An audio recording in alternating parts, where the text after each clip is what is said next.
Ini saya kira bisnis yang tidak mudah untuk diturunkan, Pak. Karena harus ada passionnya di situ juga, Pak. Nah, Pak Calvin ini kan sudah generasi kedua.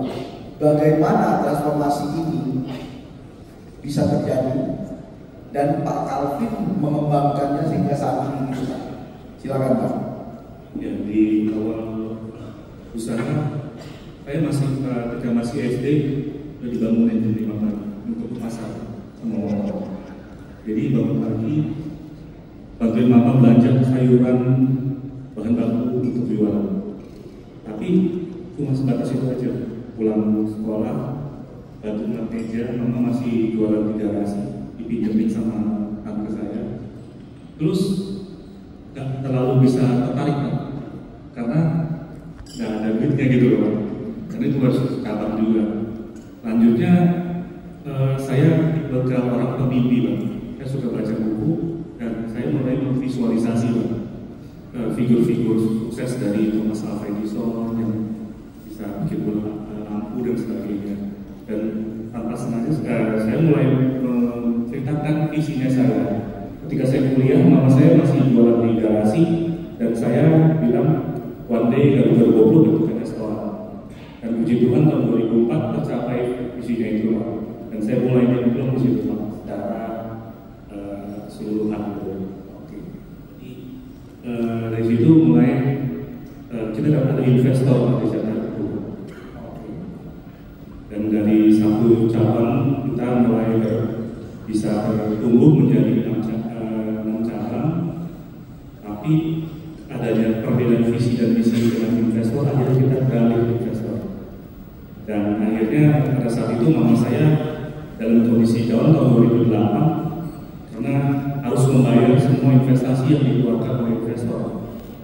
Dan saya bilang mama tetap kuat ya, walaupun kita harus dibayar investasi, mama harus ngambil uang dari bank, pinjaman bank, tapi ya puji Tuhan bisa selesai juga cicilannya. Dan saya ucapkan selamat kepada mama saya sudah jadi investor, tadinya sebagai partner. Dan di situ memang ujiannya untuk jadi seorang pengusaha itu luar biasa. Di saat ini ya saya juga lihat UMKM pada saat pandemi mereka sangat terdampak. Dan akhirnya saya melakukan sesuatu apa yang saya lakukan dengan melakukan bikin video untuk UMKM. Jadi saya mengundang UMKM datang ke studio saya buatin video karena memang mereka sangat terdampak sekali. Oke. Nah, ini Pak Hadi, ini satu contoh. Selain transformasi dari pasti pilihannya keluarga dulu, Pak ya.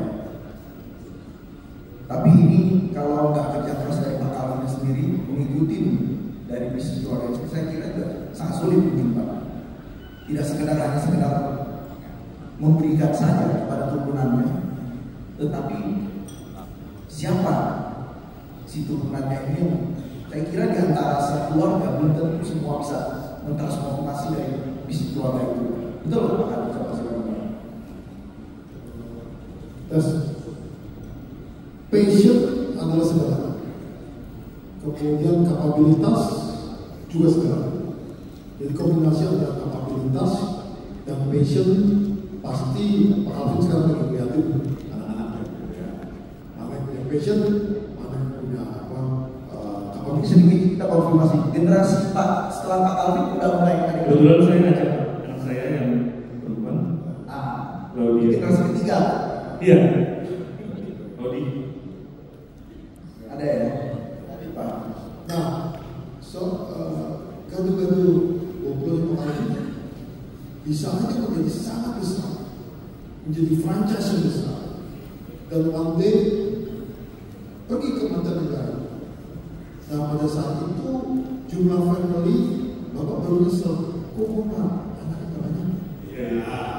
Kemudian masa aku mesti kayak si Damas ya, istri gue banyak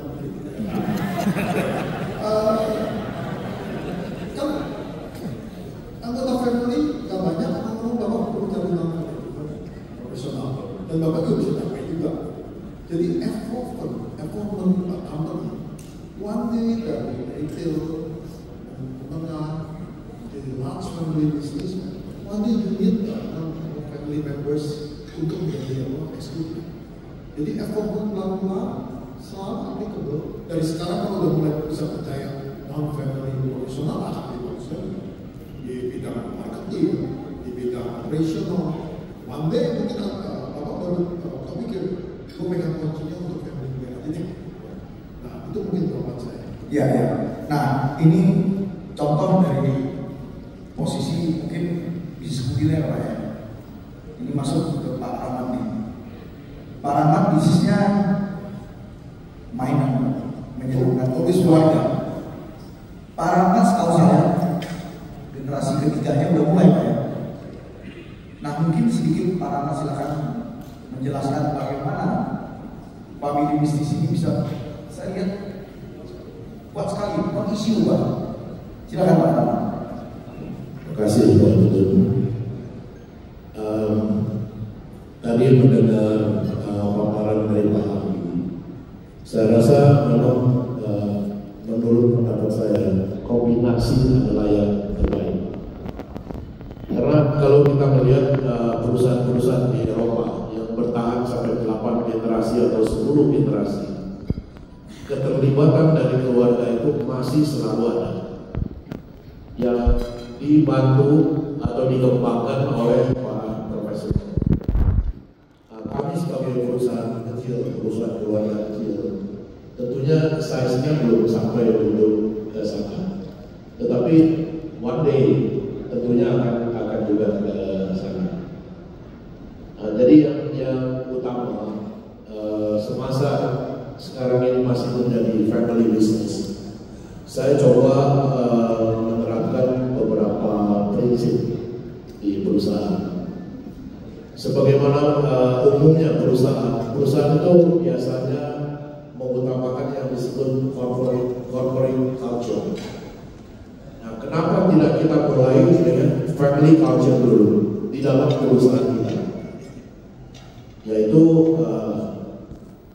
seperti tadi diutarakan juga oleh Pak Hadi, adalah nomor 1 passion, nomor 2 kerja keras, dan nomor 3 yang saya selalu tekankan kepada putra-putra saya untuk menjadi pengusaha yang bermartabat. Jadi bukan uang segalanya, karena kalau kita lihat banyak perusahaan yang memang mendadak besar juga hancurnya itu ada saja kalau tidak mempunyai culture bermartabat. Nah itu yang saya coba tekankan.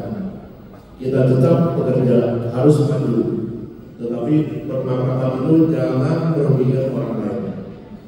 Kalau bisa selalu kita usahakan win-win, dan kita coba membuka bidang usaha kita ini menjadi lebih luas. Seperti contohnya, saya di bidang hiburan. Pada saat yang bersamaan kita juga menyelenggarakan pameran. Yang ini yang dikatakan oleh pengusaha teman-teman saya bahwa saya ini gila, kok menciptakan persaingan. Nah ini pemikiran sempit yang coba juga saya terapkan ke keluarga saya pada saat ini di yang memegang perusahaan.